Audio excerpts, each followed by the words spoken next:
And we're live. 5, 4, 3, 2, 1. Roll call. Councilmember Bowman, Present. Councilmember Farrelletto, Here. Councilmember Golumback, Here. Councilmember Nowakowski, Present. Council President Pridgen, Here. Aki. Majority Leader Rivera, Present. President Pro Tem Scanlon, Present. Councilmember Wingo, Present.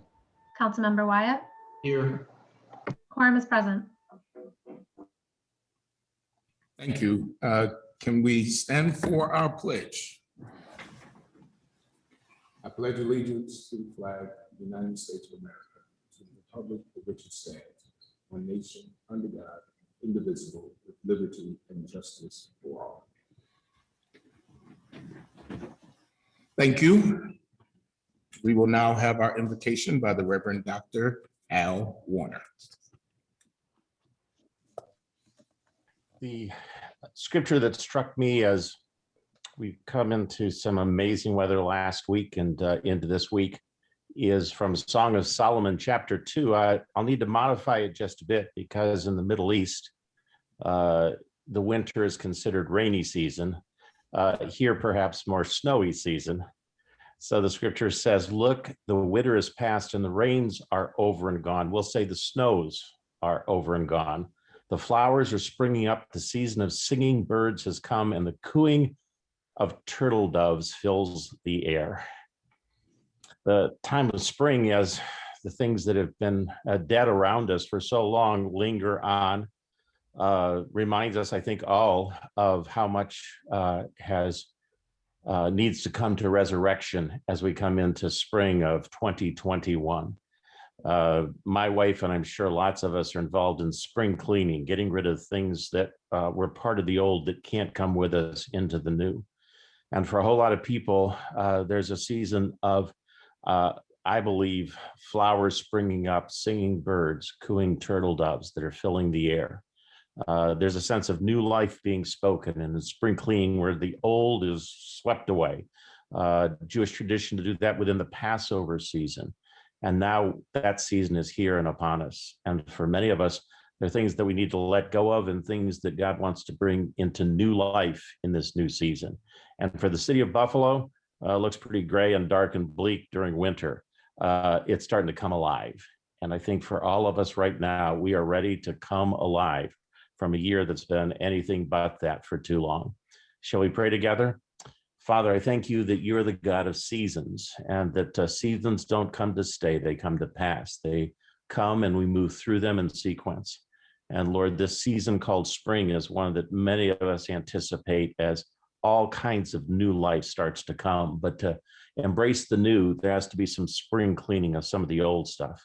So Lord, I pray that you give these leaders of our city grace to know the things that need to be cleaned up, the things that need to come to new life, the things that need to be prepared in the soil in order for that to happen. Help this session to be one where we welcome you to come and clean old things away and speak and breathe new life into us in our city and our neighborhoods. Thank you for your powerful presence year round, but especially now as we get to come out, Lord, let there be a celebration season in the days ahead, we ask. In your precious name, amen. Amen. Thank you, Dr. Warner. Council members, any memorials? Councilmember Wingo.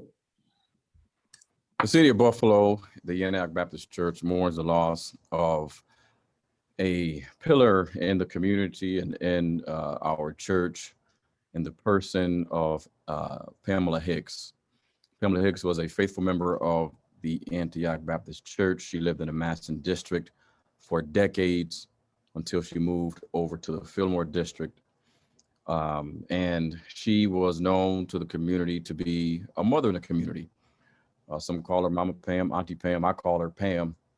And in church, she was always affectionately known as Sister Pam.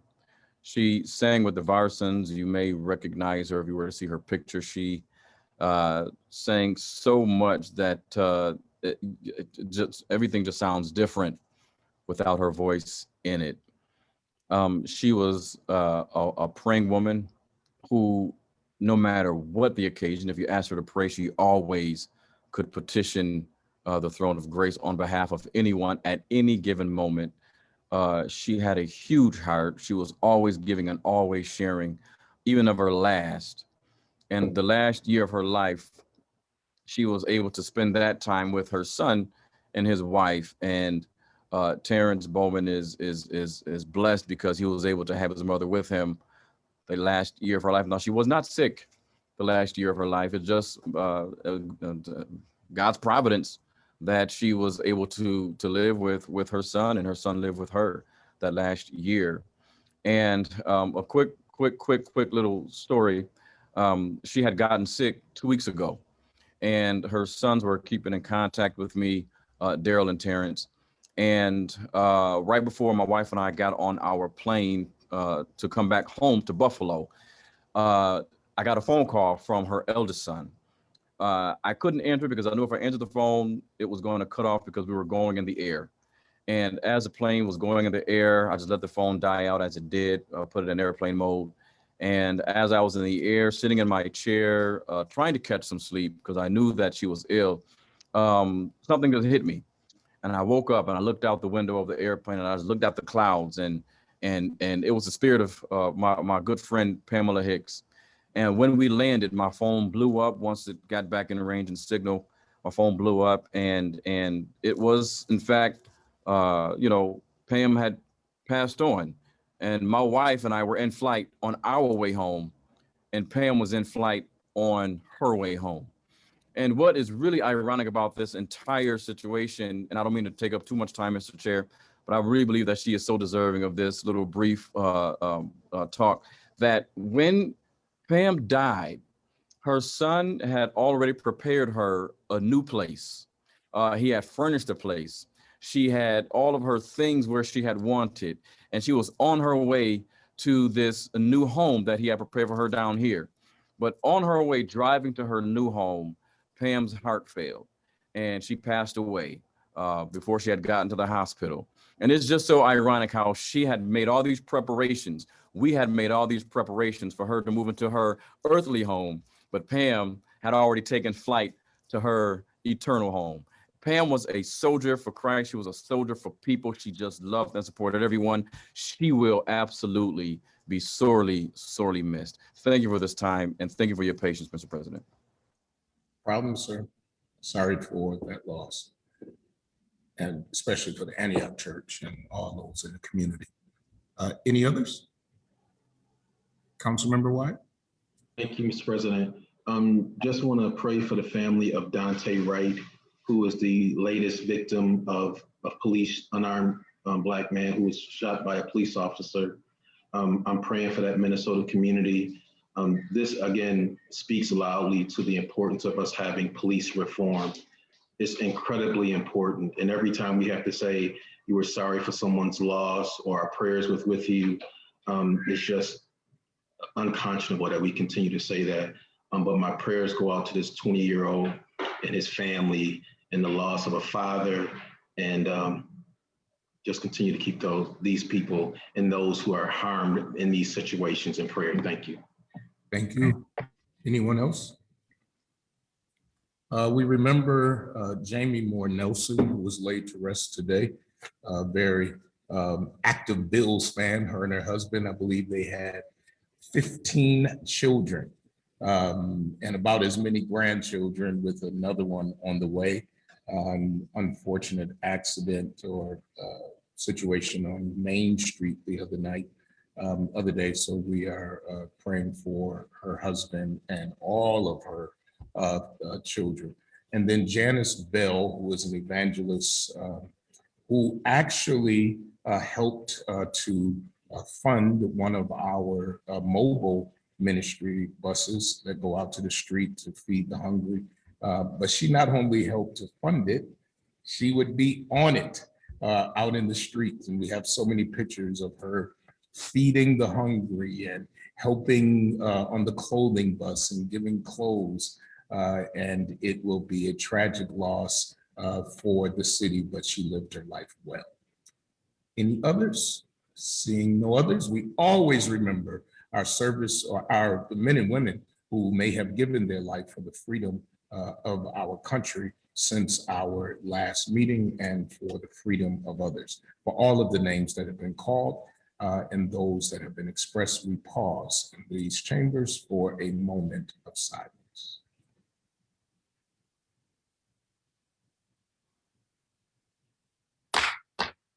Thank you. There is a special presentation today, and we are so glad that actually Millie from our office brought this to our attention, and she was so excited when every council member of this council signed off on a resolution that recognizes medical lab professionals. And they are on Ms. Cordero, and she has a team behind her, and they have their mask on.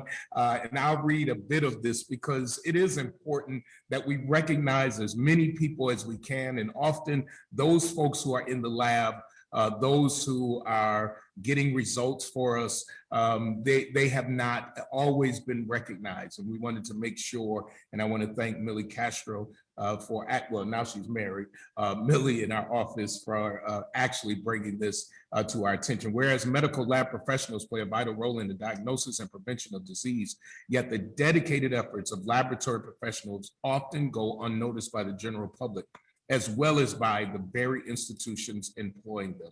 Whereas maintenance of the highest standards and progress toward improvement in the quality of laboratory services depends on the dedicated efforts of professional clinical laboratory science practitioners. Whereas medical laboratory professionals often work behind the scenes to bring real-time results and information to the health services field, which has never been more important.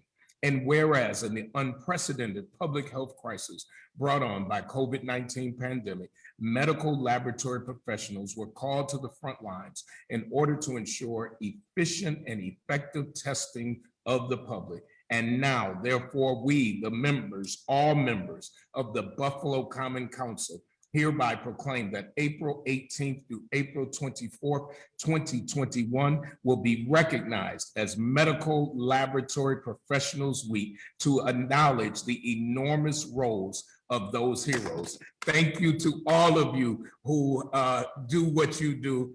And as you see, everyone is clapping. And again, every council member, and that's a lot to get every council member to sign a resolution during the pandemic, but they did, they made a way. And so, Ms. Cordero, if you or any of your team have anything you'd like to say. First, I want to thank everyone in the council and you, Council President. Behind me here is my lab supervisor in transfusion services. One of my coworkers, Justin Yaw, he works in transfusion. He also works in the ESL. And then my other colleague, Joan Pfizer, who is one of our senior techs in the transfusion services. It was something that on a happen chance visit with my cousin Millie that we were talking about it. And I asked her, I said, you know, how do we get people to see us, to recognize that we're here? We've always been here. We've been in the background since the beginning. And, you know, aside from a few jokes on TV, you know, we're crawling out of the basement or something like that, we got so little recognition. And I just felt that after COVID and, you know, the constant Zoom meetings and the daily updates, because they weren't like weekly or monthly or bi-weekly, they were like daily. You were getting a change every day from the start of COVID. Some people pulling in 15, 16-hour work shifts, trying to get all of the testing done so that we could have, you know, these patients being cared for the way they needed to be cared for. Learning how to handle convalescent plasma, because that's what we do. You know, we get it, we thaw it, we get it out to the patients. And it's been a trying year for all of us.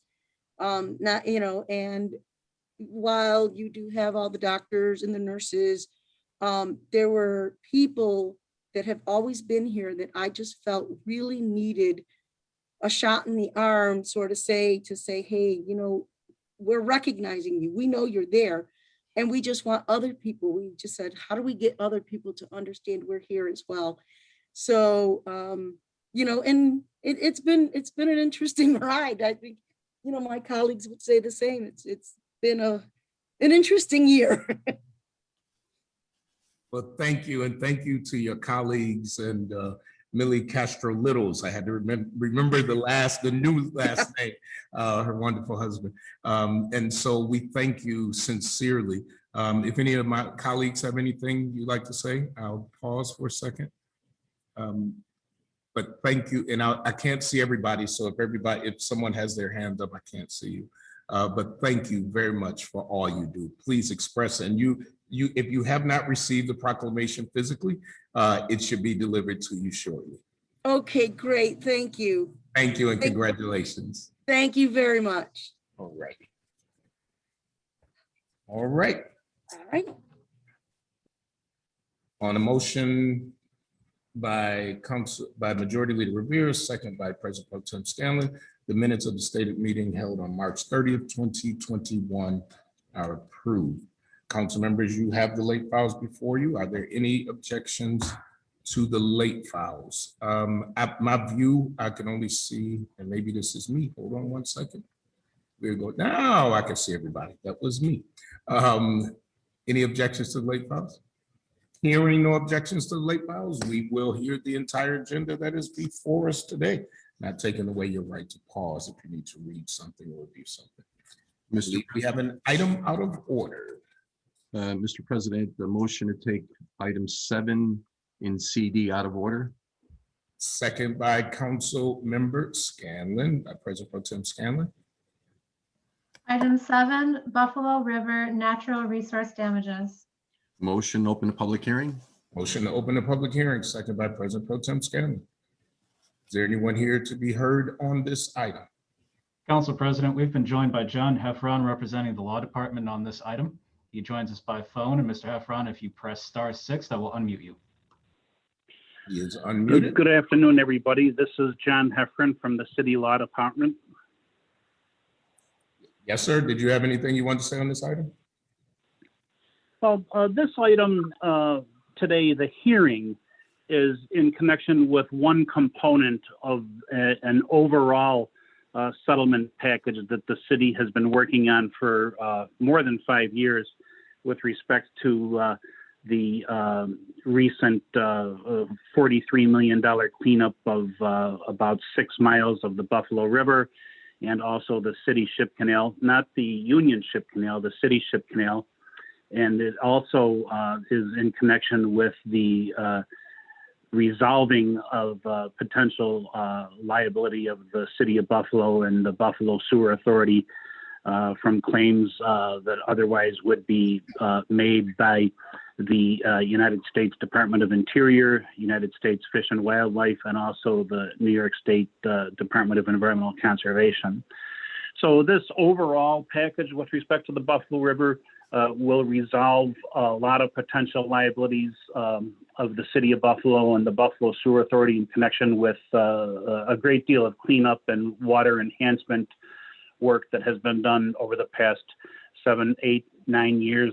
But the hearing that we're talking about today really only addresses or deals with a certain component of that overall settlement, and that is in connection with a conservation easement along the north bank of the Buffalo River, extending from Houghton Park along the north bank of the Buffalo River to Ogden Street, and then across Ogden Street to the City of Buffalo West Seneca line. It is basically the north bank of the river, and interspersed about every 100 feet or so are dead-ended public streets or paper streets. And that is the object of this hearing today. In order to impact or change the layout of the streets, in this instance, an abundance of caution, we're having this hearing because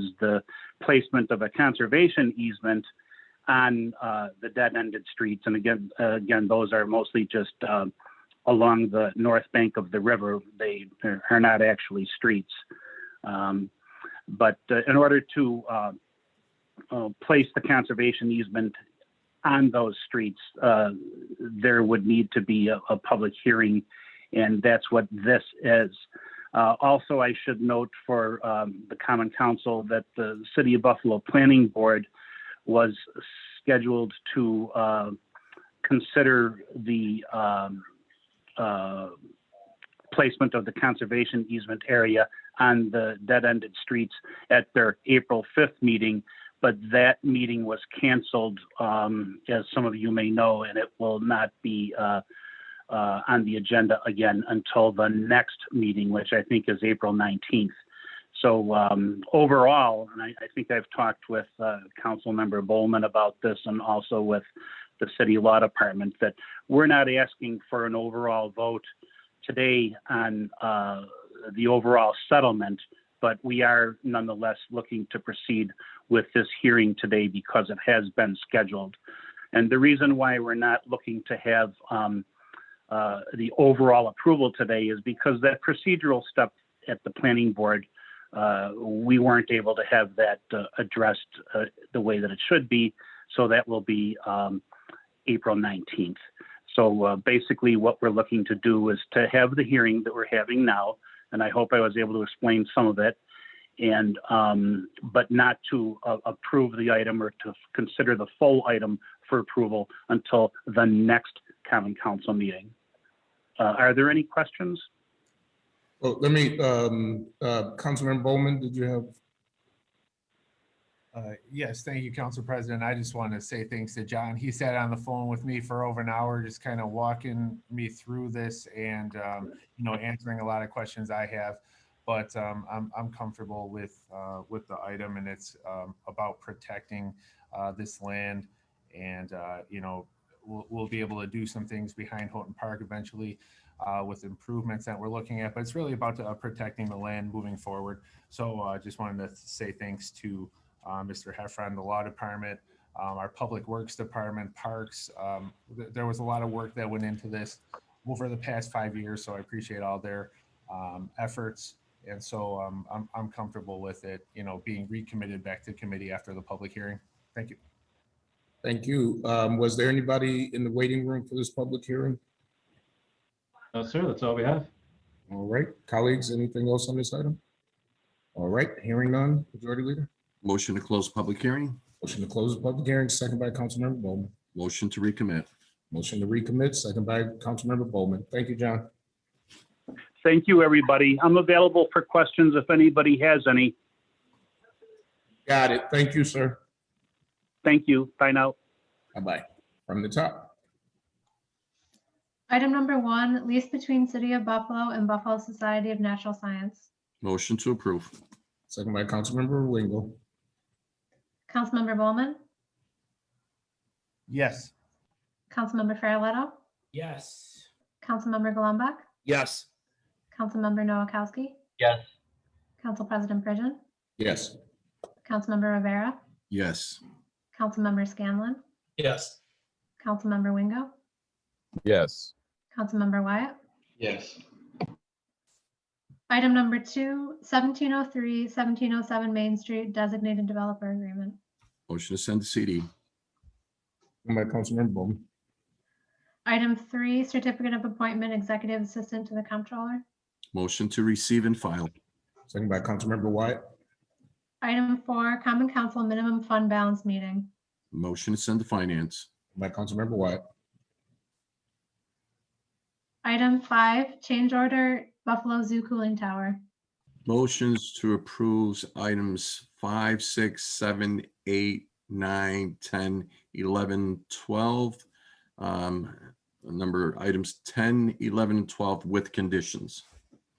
All right, do we know what, can you bring that back up? Thank you. Do we know if item 13 is going to be approved? Do we know what the move is? I believe it should have been marked approved. It was just missed. So if you want to keep going, Majority Leader, you can. So item 12 is approved without the conditions? No, item 12 is approved with conditions, but item 13, you can keep going down, will be approved. Okay, item 13 is approved as well. Mhm. 14, 15, 16, 17, 18 and, yeah, up to 18. All right, second by Councilmember Noakowski. Councilmember Bowman, Yes. Councilmember Farrelletto, Yes. Councilmember Golumback, Yes. Councilmember Noakowski, yes, Council President Pridgen, Yes. Councilmember Rivera, Yes. Councilmember Scanlon, Yes. Councilmember Wingo, yes, Councilmember Wyatt. Yes. Item 19.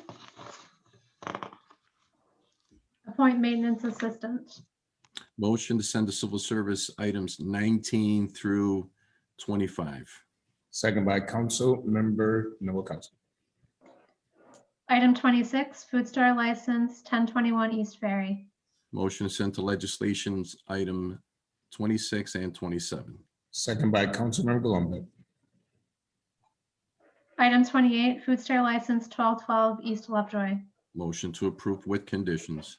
Second by Councilmember Bowman, who will provide the conditions. Thank you, Council President. The condition on this is just the 1-year sunset on this item. Thank you. Thank you, sir. Next up. Councilmember Bowman, Yes. Councilmember Farrelletto, Councilmember Golumback, Yes. Councilmember Noakowski, yes, Council President Pridgen, Yes. Councilmember Rivera, Yes. Councilmember Scanlon, Yes. Councilmember Wingo, yes, Councilmember Wyatt. Yes. Item 29, food store license, 360 William. Motion to send items 29 and 30 to legislation. Second by Councilmember Scanlon. Item 31, used car dealer, 416 Abbott. Defer to the council, district council member. Thank you, Majority Leader. If we could approve that with conditions that I'll be filing with the clerk's office. Approve with conditions. All right, second by Councilmember Scanlon. Item 32, police department obtaining towed vehicle. Motion to approve. You have to do the roll call on the previous one as well. Which number are we on? Or majority leader? At 32? We just did 31 that was approved with conditions, and we did 32, which isn't approved as well, but she has to call a roll call on item. You can do the 30. roll call for 31 and 32 together. Councilmember Bowman, Yes. Councilmember Farrelletto, Yes. Councilmember Golumback, Yes. Councilmember Noakowski, yes, Council President Pridgen, Yes. Councilmember Rivera, Yes. Councilmember Scanlon, Yes, Councilmember Wingo, yes, Councilmember Wyatt. Yes.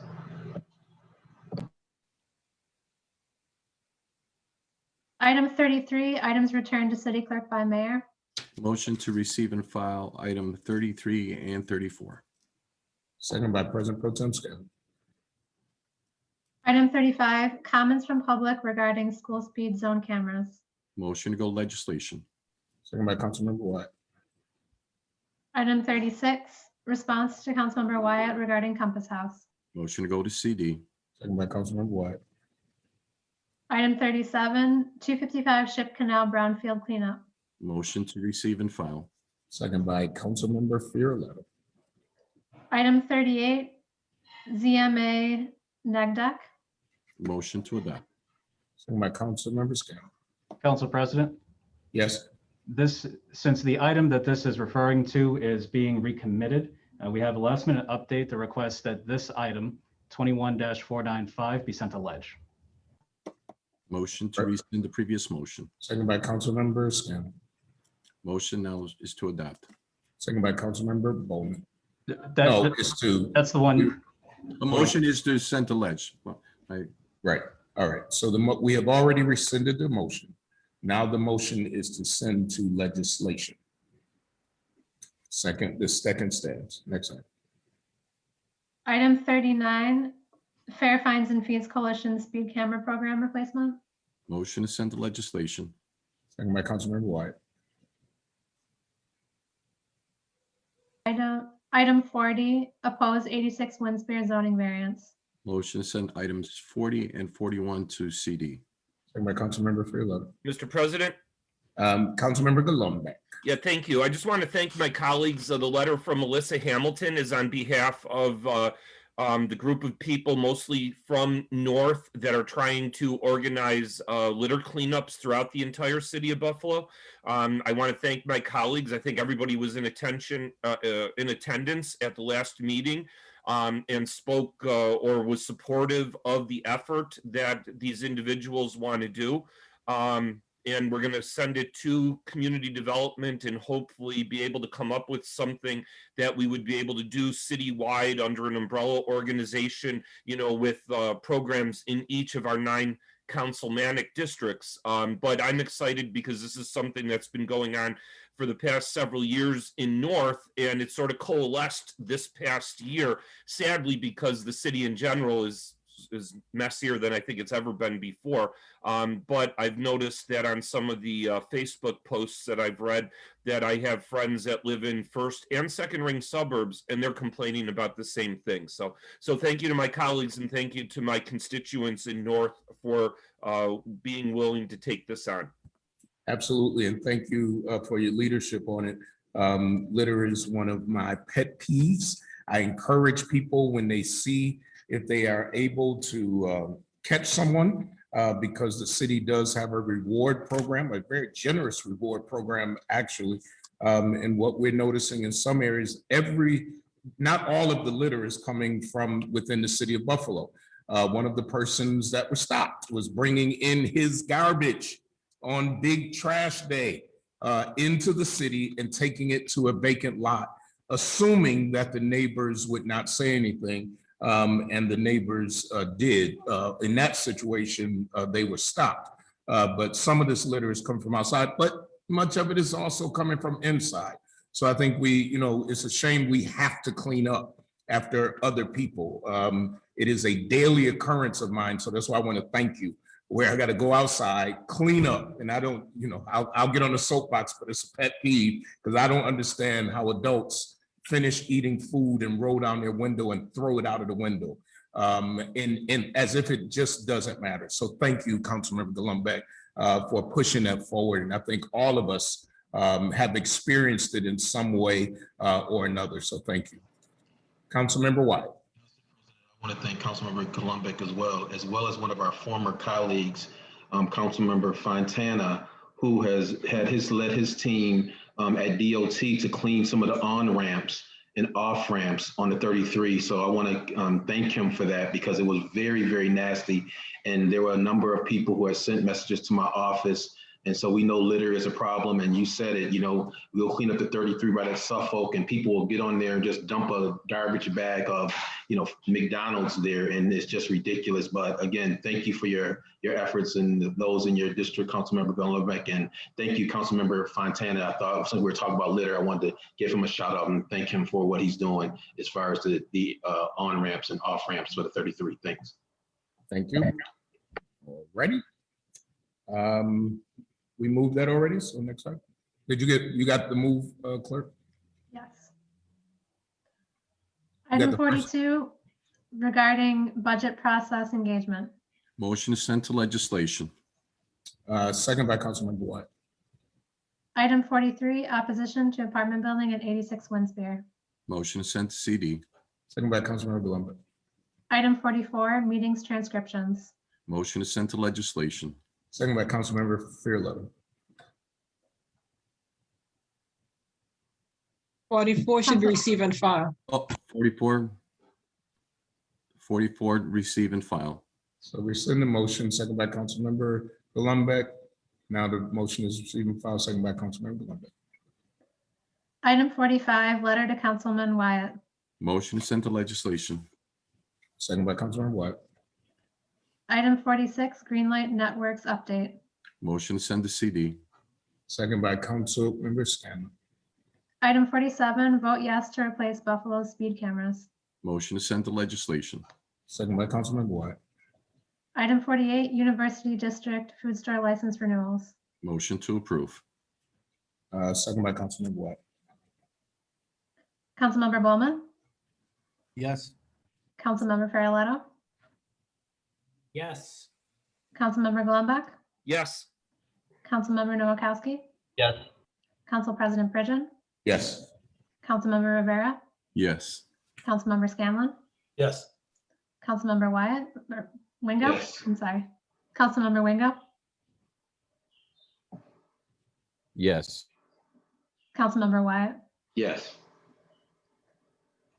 Item 49, letter to Corporation Council requesting Citizens Review Board legislation. Motion to send the legislation. Second by Councilmember Freeland. Item 50, special use permit. I'm sorry, Councilmember, before we call that, Councilmember White, you had your hand up? Yes. Thank you, Mr. President. And I sent this letter asking Corporation Council to assist us in getting a drafted legislation. We've had numerous conversations many months ago. I know the pandemic has really slowed us up.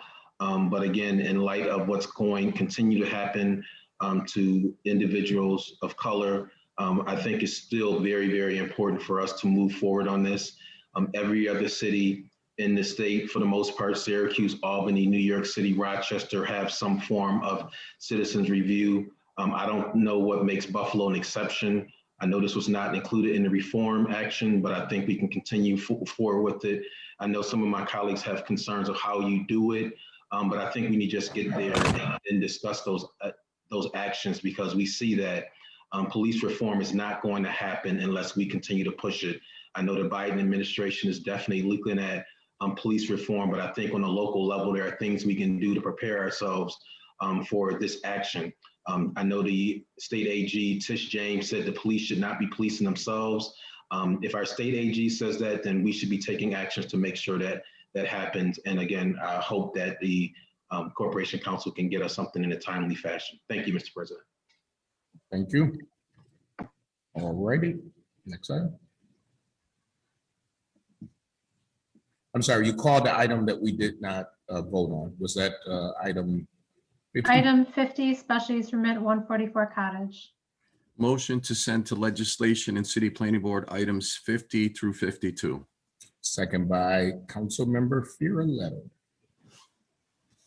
Civil service, item number 1, appoint laborer 2. Motion is to receive and file items 1 and 2. Second by Majority Leader Rivera. Finance, New York State aid and incentives to municipalities payments. Motion to receive and file. Second by Councilmember Wood. Item 4, NeoGov applicant tracking system. Motion to approve. Second by the Majority Leader Rivera. Councilmember Bowman, Yes. Councilmember Farrelletto, Councilmember Golumback, Yes. Councilmember Noakowski, Yes. Council President Pridgen, Yes. Councilmember Rivera, Yes.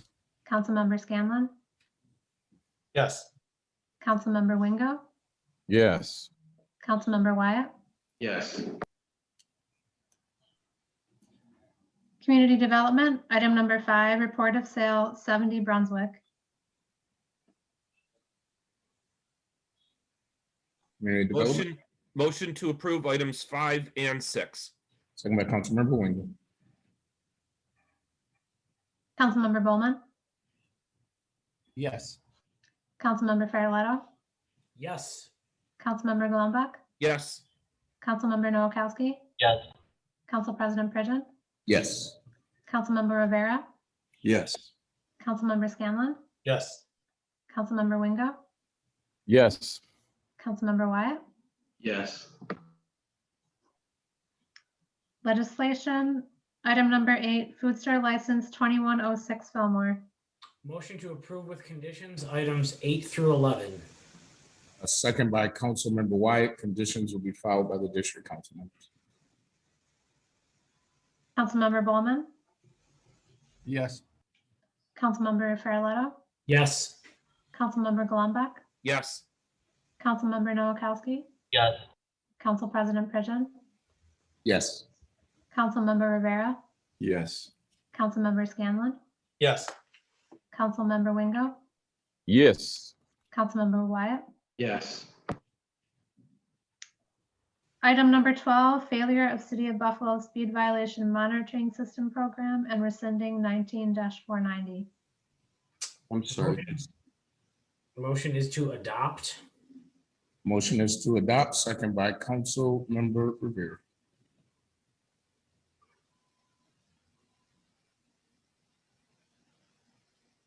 Council President. I'm sorry, I can't see you, so I'm sorry. Was that Councilmember Scanlon? Yes, sir. Yes, sir, you have the floor. Thank you. While I agree that there are I agree with certain stipulations within this resolution, such as providing the school markings, ensuring that crosswalks are there at all times around our schools, and including other physical barriers to make our school zones as safe as possible for the children and other people within those areas. I do not agree with all of it, in particular, claiming that the program is a failure, I believe is inaccurate. Statistically, if you reach out to the people operating this, you see that compliance is up through those zones. So it is working. People are slowing down. And I can tell you anecdotally, as someone who drives one every morning and takes their kids to school through one of these zones and drops them off, people are absolutely slowing down. They're not driving through there. In addition to that, this calls for a refund of previously issued tickets. Last year, this council, 2/3 of this council approved a budget with a budget line of, I believe it's $2 million in revenue from these cameras. If we were to issue these refunds, we would be creating a $2 million budget hole that we approved. And I'm not comfortable doing that after approving a budget with that budget revenue line in there, now eliminating, quite frankly, that revenue line and creating an additional $2 million hole. So I'd like to be marked in the negative. So noted. Councilmember Wingo. Thank you, Mr. Chair. I too would like to be marked on the negative for the following reasons. This resolution, first and foremost, it has some very incriminating statements in it, first of all. I believe that this resolution was written to blame the city of Buffalo for a program, of course, that we did not necessarily, of course, this was a rollout of a program, but I believe this resolution is an admission of guilt. And anyone who is looking to litigate against the city of Buffalo will certainly have this admission of guilt in this whereas in this resolution document that reads, the city of Buffalo may be violating the due process rights of vehicle owners because its speed camera citations indicate that failure to pay and contest liability by the due date stated on the initial citation constitutes an automatic admission of guilt. But I think that also says that the city of Buffalo is admitting guilt to predatory type of practices. I don't think that that is appropriate for council members to put the city in a position where we can be litigated against. And then it also says in another whereas, the city of Buffalo did not first pursue non-punitive traffic calming measures in school zones before resorting to the use of speed zone cameras. That too is another statement that I believe is incriminating. And also it's a false statement in that we did seek non-punitive measures. We continue to seek non-punitive measures. As a matter of fact, we've been asking for bump outs and speed humps for several years, since before 2018. I became a council member in 2015, and we have been asking for traffic calming measures. We have been asking for street markings and crosswalks. We have been asking for flashing lights at crosswalks. We've been asking for all of those things. Now, as it relates to these resolves here that we're looking to adopt as a body, I have some questions that I would like answered, which has to do with the funding of the requests or the demands that this resolution is making. And particularly number 5, it requires the Commissioner of Public Works to remove and replace every speed camera on a main thoroughfare designated under City Code Section 479-4 with an appropriately sited solar LED radar speed sign. What budget line are we going to get the funding to put up these solar LED radar speed signs? And then again, number 6, resolve number 6, it says it requires a commissioner of public works to install and maintain school zone speed limit signs and roadside flashing beacons, except on main thoroughfares so designated under the code, City Code 479-4, which shall have overhead signs with flashing beacons in conformance with standards established in the Manual on Uniform Traffic Control Devices for Streets and Highways of the Federal Highway Administration and associated New York State supplement no later than September 1st. Where is the funding going to come from? So I would like for the sponsor of this resolution to just answer those specific questions as to where the funding is going to come from. If I just, as I know this is in legislation committee, if we want to further discuss this, does anyone have an objection with sending this to committee next week and we could further discuss all of these items? I can make a motion to send this to committee. Well, I think that the proper way to do this is, because the sponsor is here, is to find out whether, first of all, the sponsor would like to send this to committee. Mr. Chair, we've already had an adoption. 2 people have signed off. Do we have to do anything else? So if there's a majority that wants to adopt, it would get adopted. I think one of the overriding questions that I may have the answer to, because this is a resolution and it's being adopted, this could evolve into a different type of move in working with the administration. Is that correct? Yes. Yeah. So some of these questions, for instance, the funding would be something, that we'd have to definitely, if this is adopted, work with the administration, whether that is from the funds that are coming from the stimulus, which we really don't know yet how those will be used, or from the capital budget, the next capital budget, or from, Safe Streets. I think that as our Assistant Corporation Counsel said in our committee meeting, that this just kind of gives the heart of the council of the direction that the majority of the council would like to go. And then just like the last amendment that came before this body that was vetoed, that we worked with the administration to get where we're at now. And so it isn't a set in stone, but it is a starting point, I believe, and a direction. And Councilmember White, you can correct me if I'm incorrect. You are all absolutely correct. So you are willing to work through those things? Yes. Okay. So, Mr. Chair. Then are we entertaining a motion to send this to legislation? Because we all have not voted yet. We just have Councilman Christopher Scanlon's desire to be recorded in the negative, as well as mine. However, Mr. Chair, we have not voted yet, but according to what this resolution suggests, I believe it would be prudent for us to send this to committee. So are we entertaining a motion to send this to committee? No, the motion that's on the floor is to adopt. That has been moved by the majority leader. Okay.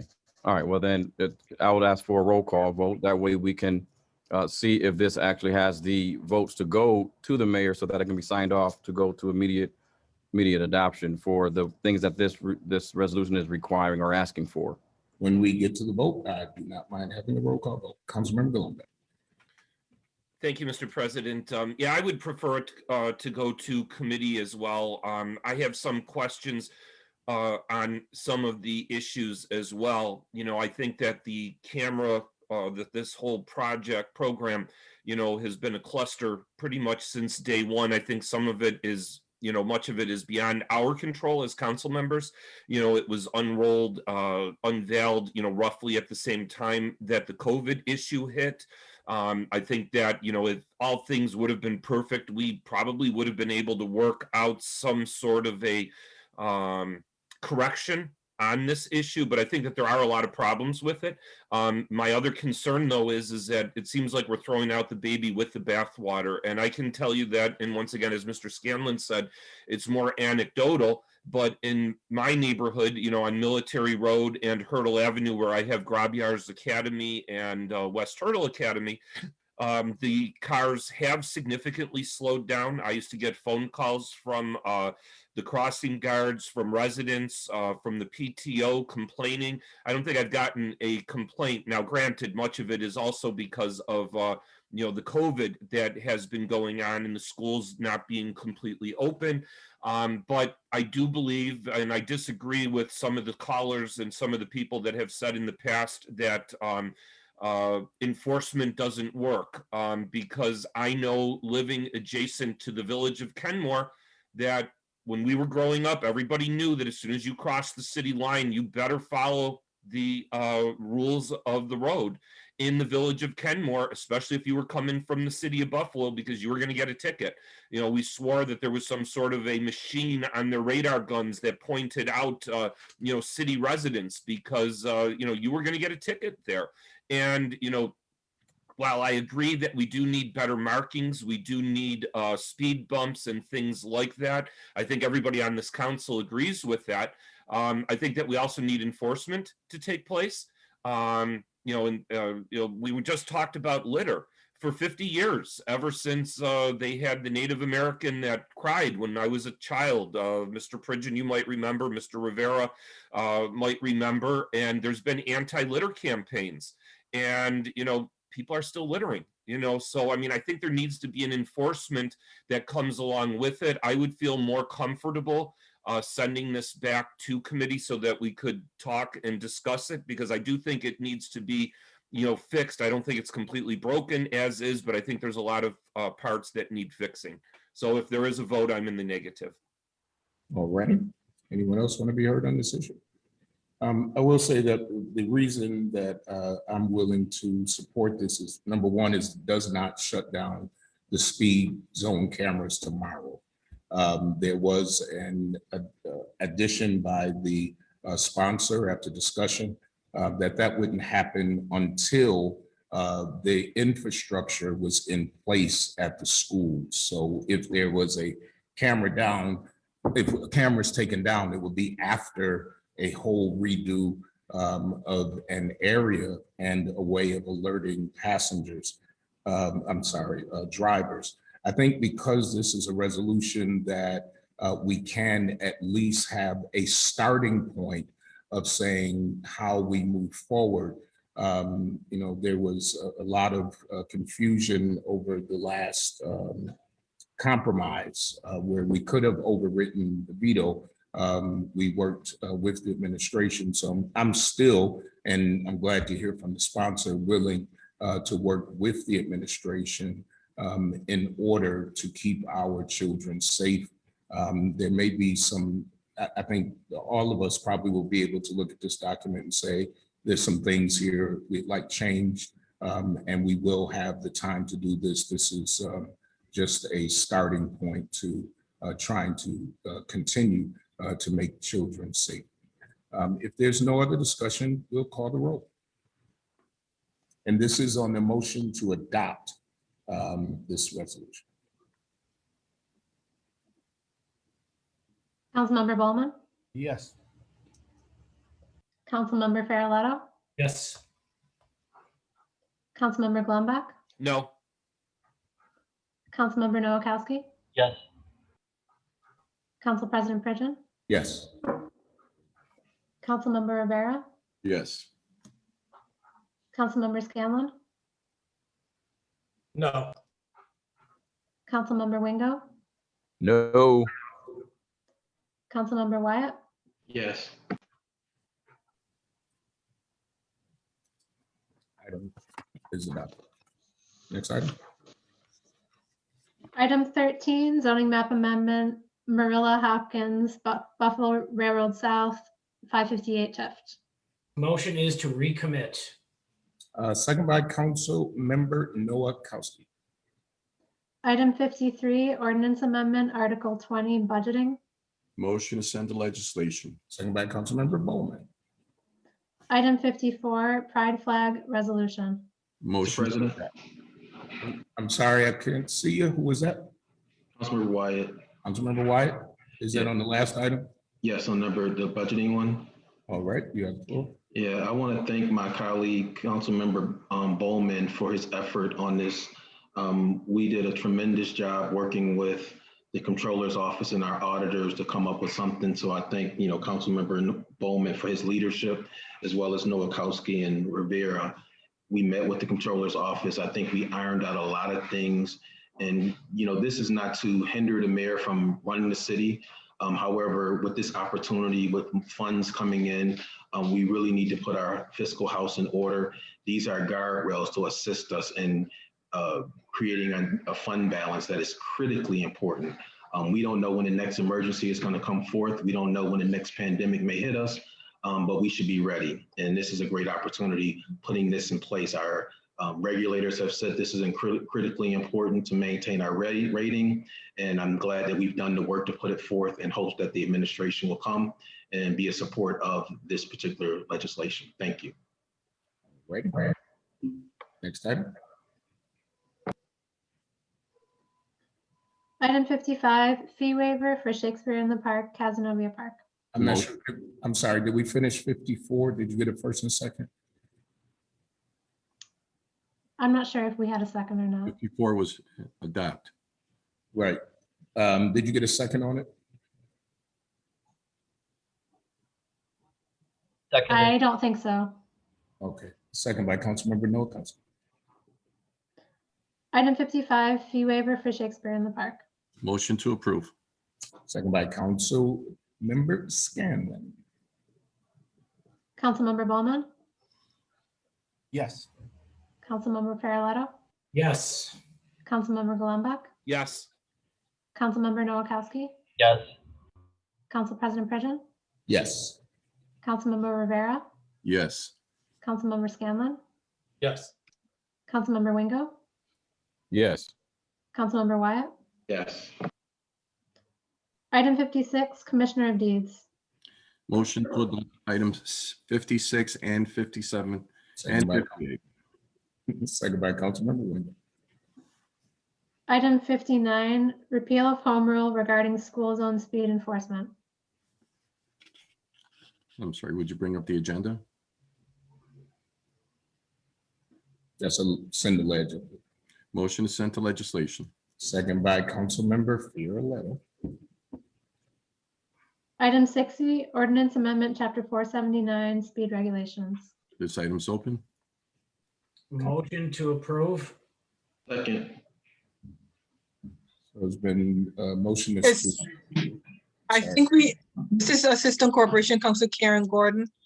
I think we had, council member, if I recall clearly, this item, we discussed it yesterday and it should go to committee for an approval, for agent, since we need both the 2/3 and the mayor's signature in order for it to be approved. Councilmember Farrelletto, then Councilmember Wingo, then Bowman. Thank you. I know we looked at the charter, and I know there's definitely some, I could see that it could be interpreted that way by Corporation Counsel. I spoke with the city clerk's office, who's confident in it. So I believe that if we have six votes for it, we could pass this today. So I would like to, I made the motion, Councilmember Wyatt. Councilmember Wingo. Mr. Chair, I think we need to read the rest of the charter. The charter in Article 3, Section 3-19, procedure for adoption, amending, and repeal of ordinances and resolutions. A, every proposed ordinance, unless the Common Council, by a 2/3 vote of the members, certifies the necessity for its immediate passage, and every resolution creating a city debt or granting or authorizing any franchise or right to occupy or use the streets, highways, bridges, or public places for any purpose shall be presented to the common council in an open meeting, shall be read and spread upon the minutes, and shall then remain on file with the city clerk for public inspection until the next stated meeting of the common council, and shall be published once before the final vote of the council on its adoption. B, it further elucidates on A. It says, unless the mayor and the common council by a 2/3 vote of the members certify the necessity for immediate passage, a proposed ordinance shall be referred prior to its passage to an appropriate committee of the common council. If I came off condescending, I apologize. I did not mean to offend any of my colleagues with my statement that we need to read more of the charter. However, we cannot, even if we have 6 votes, without the signature of the mayor, certify this immediate passage of this ordinance amendment. This has to go to committee. Just a question, the Corporation Council, and then Councilman Farrelletto, I know you brought that up, so I want you to be able to defend or clarify your position. If there are 6 votes, and I understand and did read what Councilmember Wingo just read, does that just send it then to the mayor, and then the mayor can just not sign the necessity? And this Assistant Corporation Council Karen Gordon, the passage asked for immediate passage upon a proven necessity, right? That if both bodies agree that there's a necessity for immediate passage, then you shall vote on it. I see it to mean that both bodies, the 2/3 vote from the Common Council, and because it does use the word "and," the signature at the time of the mayor together gives you the authority to make immediate passage or to make a decision, I guess, to approve the item right away. In the past, we've always done it that way. And I've read the statute more than once. I've read what Councilmember Farrelletto read, and there is a possibility that there is some confusion. There could be some confusion, but Section B kind of clearly states that they need both parties together in order to have an immediate passage. So that's my reading of it. But as I always say, you know, the council can still make its own decision. But that's my understanding and reading of it. All right, Councilmember Farrelletto. I'm sorry, it was Councilmember Bowman first, and then. No, I'm all set, Council President. Okay, Councilmember Farrelletto. I politely disagree with Ms. Gordon's interpretation of that and feel comfortable that if 6 of us vote on this today, it's fine. Councilmember Wyatt. Mr. President, this item is not dramatically different than the first one. The intent of the item is the same. And what Councilmember Farrelletto brought forth is within our ordinance. And I believe we need to move on it. We don't need to have another public meeting on this item because we've already had a public meeting. And I think to have another public meeting on the same item makes us feel like we don't know what's going on. We know what our intention is on moving this item, and I think we should move forward. And I already motioned to second, Mr. President. Thank you. Councilmember Scanlon. It appears to me we have 2 lawyers who have conflicting views of what we're trying to do here. And we have Karen Gordon as our Assistant Corporation Counsel. I'm not sure that we, again, 2 lawyers debating this, I think that we should probably hold off on this and make sure that we're doing things the proper way. As Assistant Corporation Counsel mentioned, we've typically done things the way she has referenced. And I find it pretty ironic that now with this item, we're talking about not quite another public hearing. Let's not have another public hearing. But in other items, we got to have another public hearing, another public hearing, another public hearing. Which one is it? Well, I think if you're referring to the last time we tried to have a public hearing, it was voted not to. And to No, move- Council President, I'm not referring to any in particular. I'm Oh. just talking about in general. Okay. Because I think depending on the item, sometimes they move forward and sometimes there's a public hearing. So I think it's on both. Councilmember Wingo?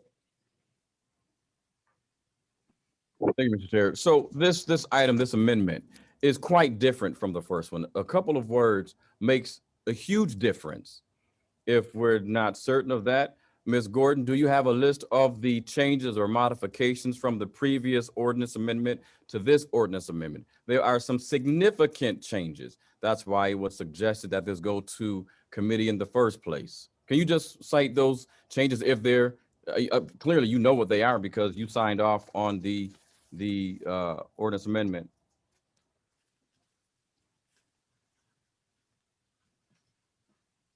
And while we're waiting for you to get that prepared, just the spirit of this piece of legislation, of this ordinance here. I'm a legislator. I am not an administrator. I am not in this office to enforce laws. I'm here to write laws, to legislate. This ordinance amendment is making us administrators. Why are we engaging in administrative duties? This thing is literally asking us to designate school zones. I mean, Council member. Yeah, go ahead, please. Yeah, so there were a few changes from the original.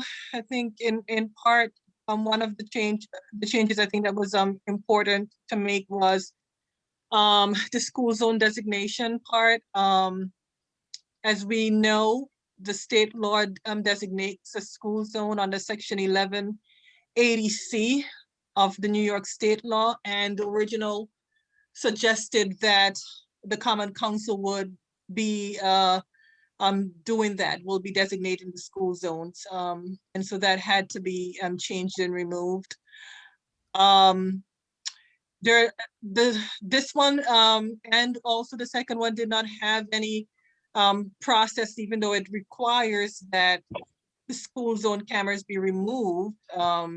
I believe I did suggest that some process be put in for the removal and for the determination as to where and when the cameras would be placed once the Common Council decided to do so, but those changes were not accepted. So now presently I don't think those are in there. And I think also as it relates. Corporation Counsel, real quick, just to further elaborate on what you just stated. So are you saying that there is a lot of ambiguity in this current ordinance right now? So it could be interpreted any kind of way? I wouldn't really say there are a lot of ambiguity in it. I would say that it does not spell out, a process, but we can always get back to that at some point. So I'm not saying that there's an issue that we need to hold it up because of a process. That's, I'm definitely not saying that it can always be worked out in the future.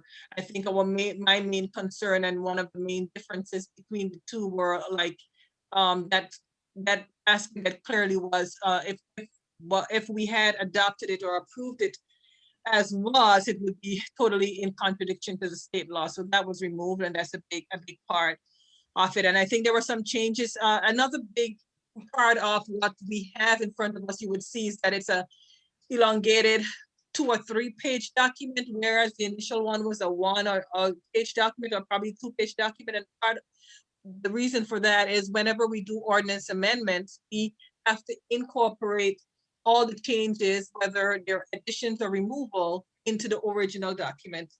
The way the first one was, we would have 2 competing ordinance amendment on the books. One that says there is no speed zone camera, that they are to be replaced, and one that says that there is an operational speed zone camera program.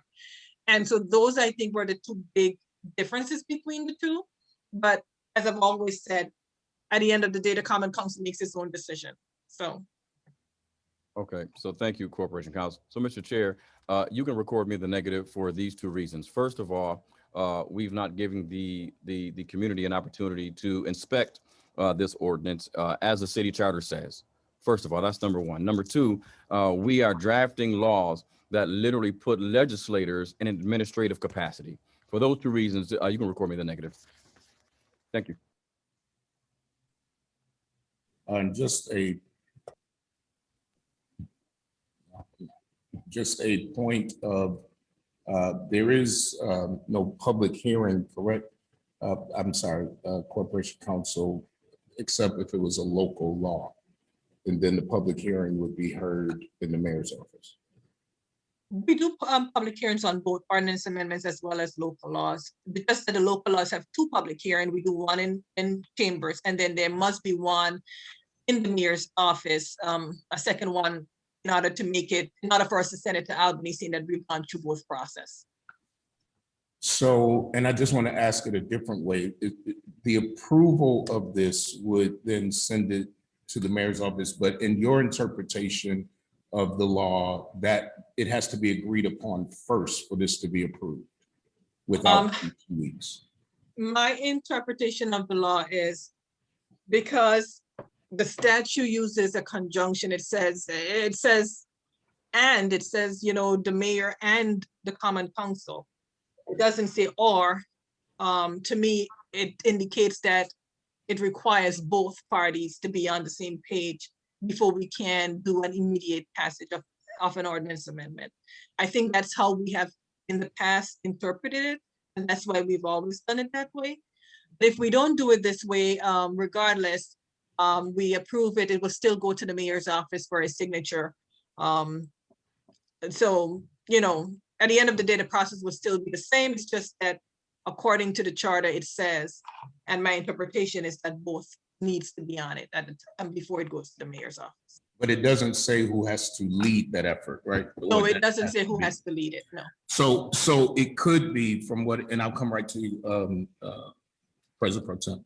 It could be that the Common Council could begin the effort. The mayor then, if he agrees, and then there is the necessity. If he does not, then it comes back to us and we send it through the aging process. Might be the first time we're doing it that way, but most certainly there's nothing in it that says we can't do it that way, because the charter does not go into an expansion of the process. It just gives that two basic sentences, but it has to be with, you know, the mayor's signature and the common council 2/3 vote. But as you said, it does not indicate which starts first or which, you know, should come second. Point of clarification, Mr. Chair. Clarification on the point. Sir, if this requires both the common council's 2/3 vote and the signature of the mayor, wouldn't we need the signatures of the mayor before the 2/3 vote? Because after the fact, would you know, then it would still go to committee, or would it die? No. I want to know, because I don't want the work that went into this. Okay, in all you know, fairness, I don't want the work that went into this to just be for naught. Because if you have 2/3 for immediate passage and you adopt it for immediate passage and you don't get the signature of the mayor, which clearly it needs, then does it die then? It wouldn't die. I believe it would just come back to the common council and you'll just do the aging process. And then you would, you know, go through it and approve it, and then send it back to the mayor for approval. After which, if the mayor does not approve it and it comes back vetoed, then the common council has the authority to do its 2/3 veto override vote on the matter. Okay, so point of clarification, Mr. Chair. Yes. Okay, thank you, Mr. Chair. So then in effect, we literally have to wait 2 more weeks just to send it to committee.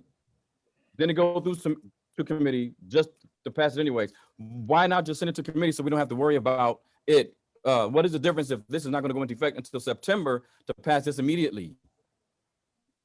It goes in effect until September. I don't understand the urgency. So I just need to know why we're fighting for this to get immediate passage today. And if we don't get it today, it still has to go back to us in 2 weeks, so that because we won't have the mayor's signature. Right. That would be up to the sponsor if he wants to send it along with the other, if there is a 2/3 vote. So, Councilmember Scanlon. Thank you, Council President. As Councilmember Farrelletto nicely put, we have two counselors who are agreeing to respectfully disagree. And to a point made earlier, if none, and Councilmember Wingo kind of touched on this as well. This is the point I was going to make. If these changes aren't taking place until September, what's the rush in sending it through and let people get their eyes on it a little more, let the public look at it more and vet it through for the next cycle? I will defer to the sponsor of what he'd like to do with this. Mr. President, the public has been dealing with this for the last several months, and they've been agitated, frustrated, and dismayed. I talked to a gentleman just the other day for a whole hour. He's taking care of his mother and his brother that have cancer. He has to pay $200 in tickets. We can't continue to go by this. These are real stories. We've asked for other means. We gave an elongated time for this to go into effect, for the administration to put non-punitive measures in place so that people aren't getting tickets, but our children are still safe.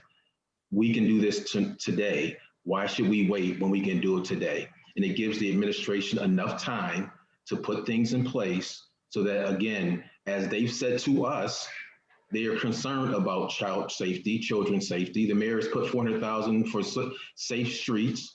Let's start putting that money in place and putting those speed humps and the things that I've been asking for in my district in particular for a couple of years. I don't think we need to wait.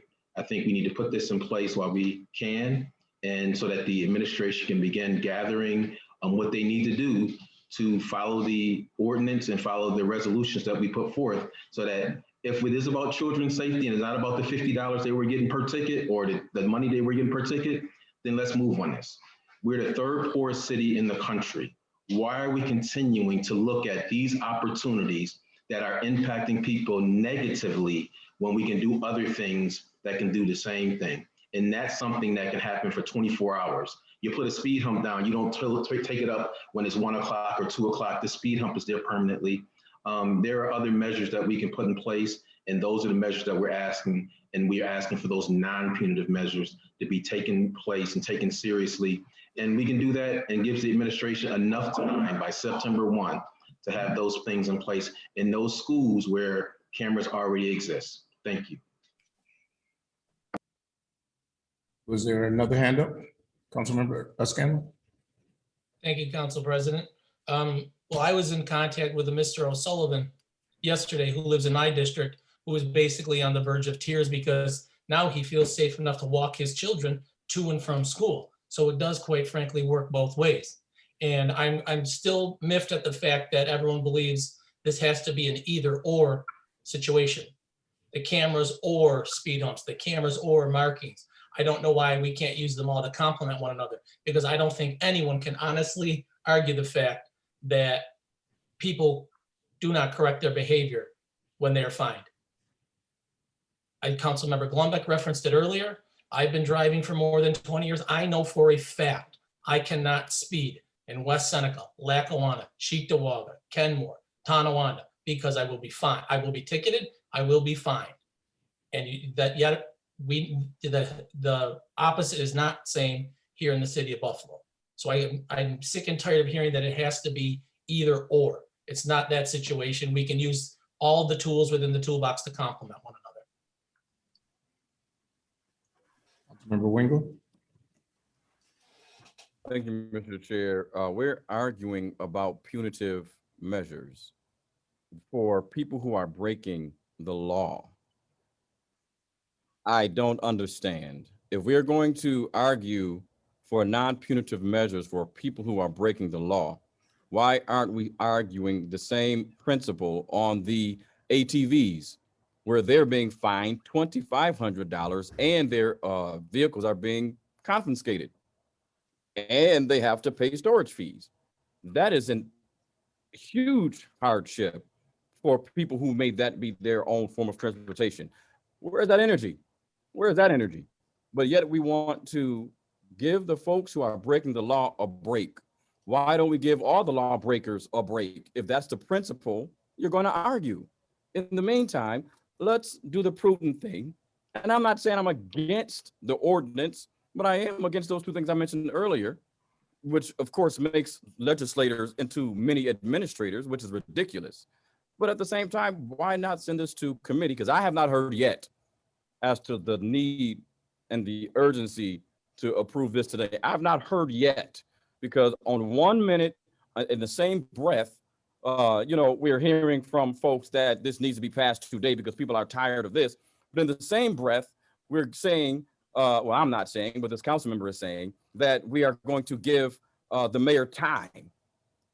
I'm not particularly sure on what it is. So, Mr. Chair, I'm still in the negative on this because I've not heard the answer to any of those questions that I posed earlier or to Mr. Scanlon's question.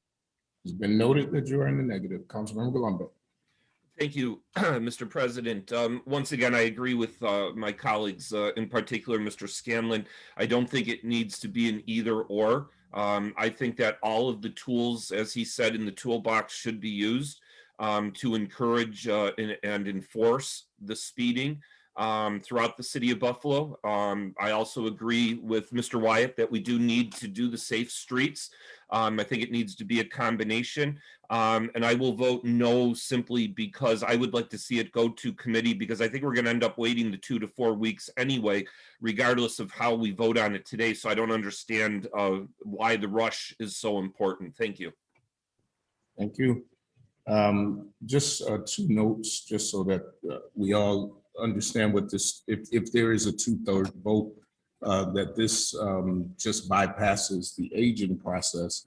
Also, I know that in discussion, because we are really in the season of budget, that there was a concern about making sure at least the wishes of the council, or the majority of the council, are known before the budget package is given to us, so that we do have some things that are pretty solid.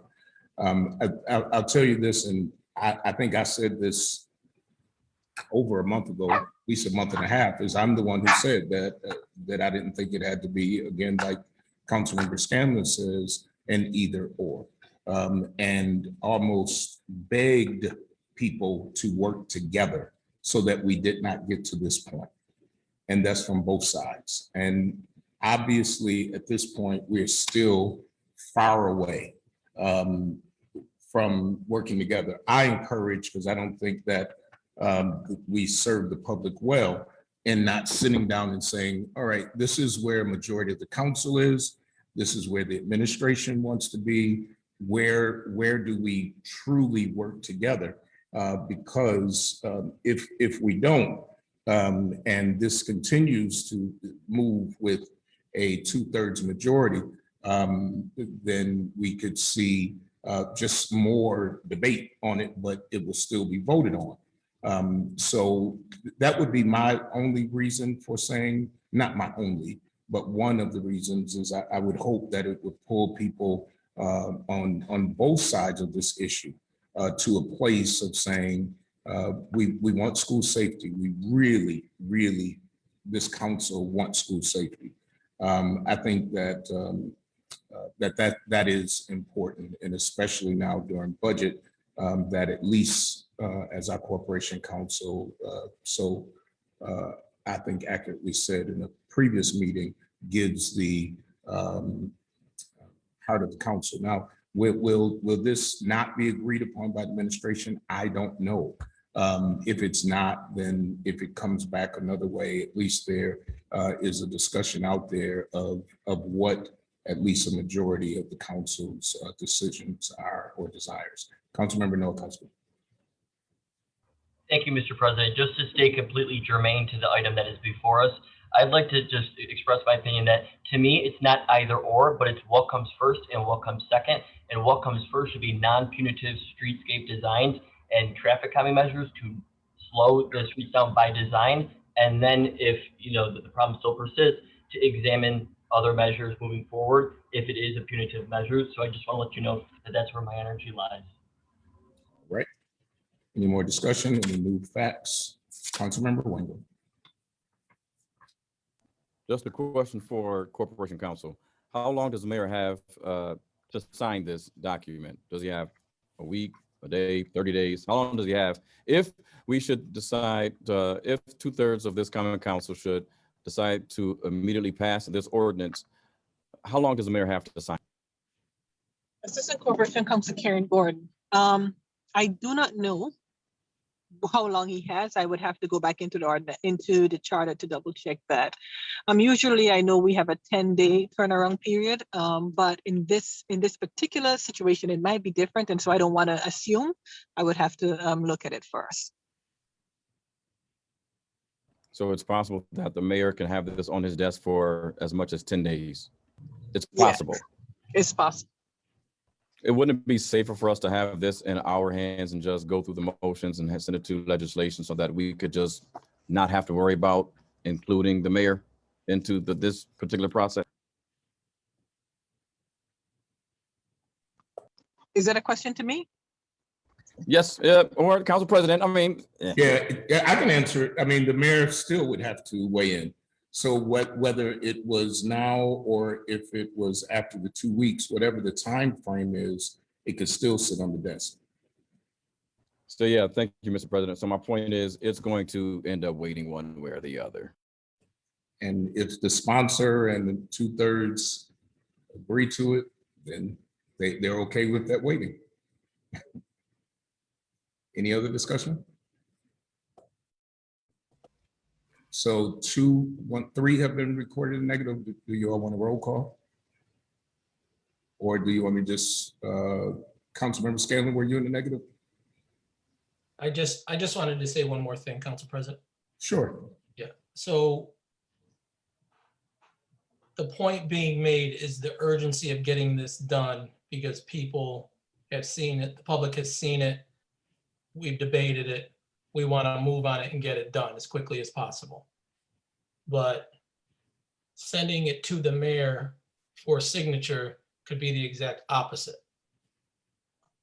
And it sits there, comes back to us in 2 weeks.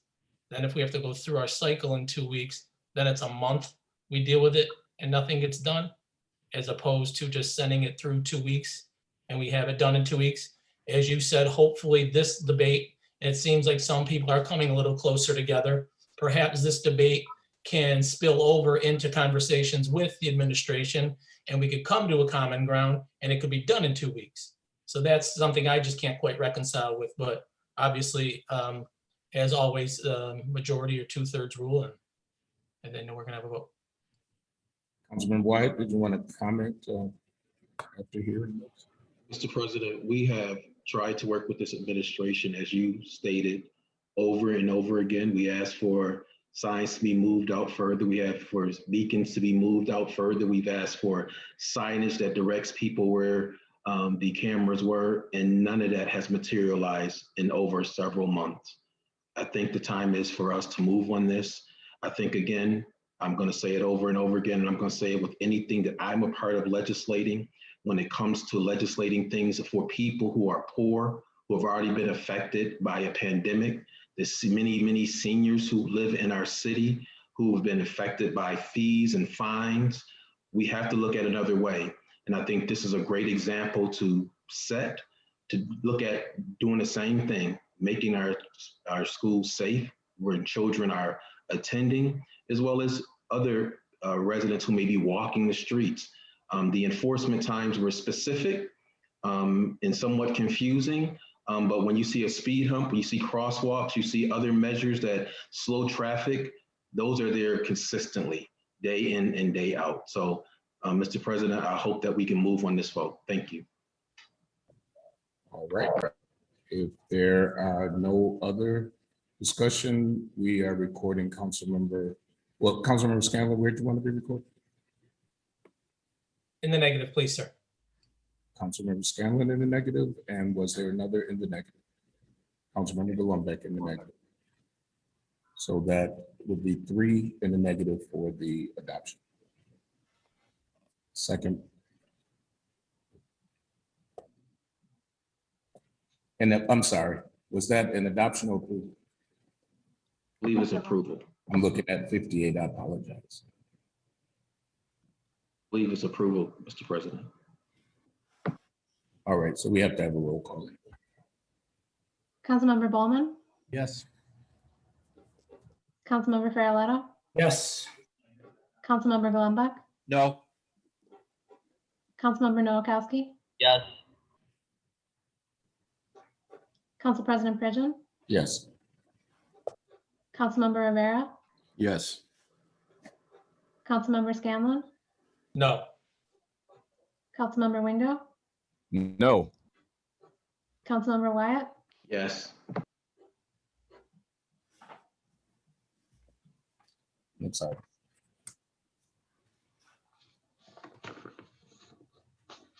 Mr. Chair, Councilmember Noakowski. there is, for item, I believe it's in the new agenda. It is item number, one second. Item number 58, there is a resolution that Councilmember Wingo and myself sponsored on energy. Can I go back to that just to speak on it a little bit? Absolutely, that was our last item. You have the floor.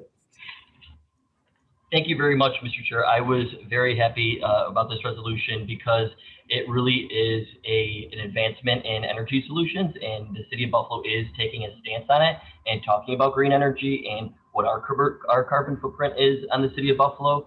And for a municipality, 77% of all energy that is consumed for municipalities is buildings. So this is now an energy policy that is funded by grants from NYSERDA for the city of Buffalo to take an inventory of all of our buildings, collect data to see where we can save, have a cost savings, and also implement green energy solutions.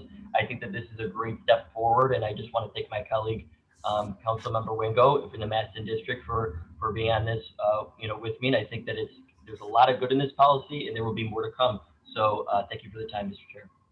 Thank you. And nationally, it was on CNN today, all of the attention that is being given to this issue. So I think for you all to bring this forward is wonderful. When we talk about our carbon footprint, I think all of us, most of us are trying to lessen it in some areas, but at least we're paying attention to it. So thank you both for your leadership on that. All right, there's no other items, announcements? For the clerk? announcement of committee meetings. The following meetings are scheduled to be streamed live on www.facebook.com/BFLOCC. Committee on Civil Service, Tuesday, April 20th at 9:45 a.m. Committee on Finance following Civil Service at 10 a.m. Committee on Legislation, Tuesday, April 20th at 1:00 p.m. Committee on Community Development, Tuesday, April 20th at 2:00 p.m. Special committees, Committee on Police Oversight, Wednesday, April 21st at 11:00 a.m. Council members, any announcements for your districts? Councilmember Wyatt. Thank you, Mr. President. I want to invite the community to our monthly e-district police meeting. Myself and Councilmember Bowman have been attending regularly. Chief Menza has been hosting. This is a way to get involved in police reform, to engage our police. This happens every month, and I've made a commitment, as well as Councilmember Bowman, to participate with Chief Menza every second Wednesday. So this is going to be taking place at 6 p.m. You can see it live on Facebook. If you are a block club leader, you can call either one of our offices and we'll make sure that you're added to the Zoom. But, you know, we talk about police reform. It's not just pen and paper. It's really about action, and it's about us being involved and engaged. So this has been working pretty well for the E-District. And so again, I invite residents to get involved. Let us know what the issues are, or let's be proactive in looking at suggestions and think ways that we can improve policing. And that requires your voice. So I would love for people to participate as we look at all the issues nationally regarding police. We got to remember we can play a role in changing that narrative. And I hope people will participate on this Wednesday at 6 p.m. You can see it on my Facebook page, live on Facebook, and I believe on Councilmember Bowman's. Thank you, Mr. President. And Councilmember Bowman is shaking his head, yes, that you can see it live on his page also. Any other announcements? All right, motion? Motion to adjourn. Motion to adjourn, second by Councilmember Noakowski. We stand adjourned.